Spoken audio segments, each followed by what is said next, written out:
वो कहते हैं कि सदियों में कोई ऐसी हस्ती आती है जिनको हम फिर बरसों बरसों तक मिस करते रहते हैं, उनका रिप्लेसमेंट नहीं मिल सकता है। मनमोहन सिंह जी ऐसी एक महान हस्ती थे। इस देश में जब फिनेंस मिनिस्टर के तौर पे उन्होंने काम संभाला, देश का सोना बाहर गिरवे पड़ा था। लिबरलाइजेशन की शुरुआत की और बड़ी शालीनता से काम किया उन्होंने। बाहर पड़ा सोना हमारे देश में वो लेके आए। बहुत करीबी से उनके साथ काम करने का मौका मिला। जब वो प्रधानमंत्री थे, मैं गुजरात में लीडर ऑफ अपोजिशन था। गुजरात के हित की कोई भी बात लेके जाते थे, तुरंत बड़े प्यार से सुन के उसका इम्प्लीमेंटेशन होता था। पाकिस्तान में हमारे मछुआरे कैद थे, पाकिस्तान की कैद में, वहाँ डायलॉग करके सबसे ज़्यादा हमें फ़ायदा कैसे मिले। हमारी बोट्स वहाँ पकड़ के ले जाते थे तो फिर मछुआरों के लिए दिक्कतें थी, बैंक लोन्स होती थी।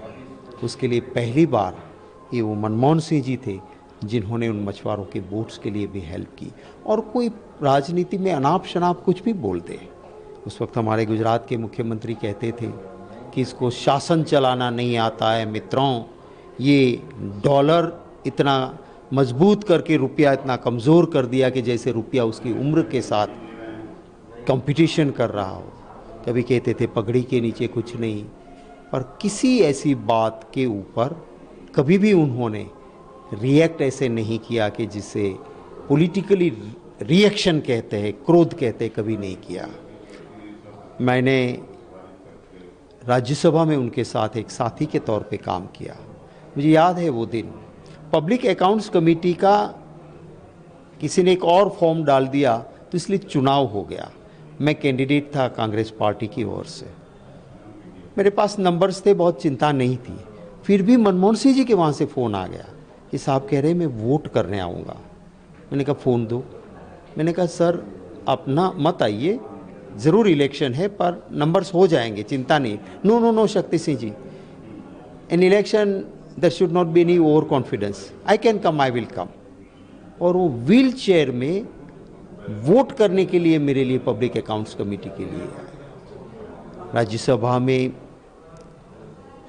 मुश्किल हेल्थ की होने के बावजूद व्हील चेयर के अंदर भी जब भी कोई महत्व की बात होती थी आ जाते थे, बैठते थे।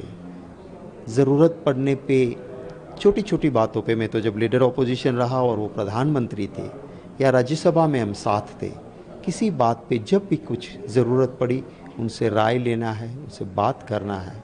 आपको लगेगा नहीं कि ये कोई आप प्रधानमंत्री से या फॉर्मर प्राइम मिनिस्टर से बात कर रहे हो, एक बुद्धिमान व्यक्ति से जैसे आप बात कर रहे हो वैसे बात होती थी। आपको याद होगा जब 2009 में रिसेशन आया और पूरी दुनिया में दिक्कत थी, तब मनमोहन सिंह जी ने जिस तरह से देश को चलाया, अमेरिका के प्रेसिडेंट ने कहा कि रिसेशन में देश के अर्थतंत्र को कैसे संभालना है, वो अगर किसी से सीखना हो तो भारत के प्राइम मिनिस्टर मनमोहन सिंह जी से सीखिए। वो उनके जाने से इस देश में एक महान व्यक्ति की खोट हुई है। इनकी कमी हर वक्त हमको खलेगी। मैं गुजरात कांग्रेस पार्टी की ओर से और निजी तौर पे और हर देशवासी और गुजरातियों के ओर से श्रद्धा सुमन समर्पित करता हूँ।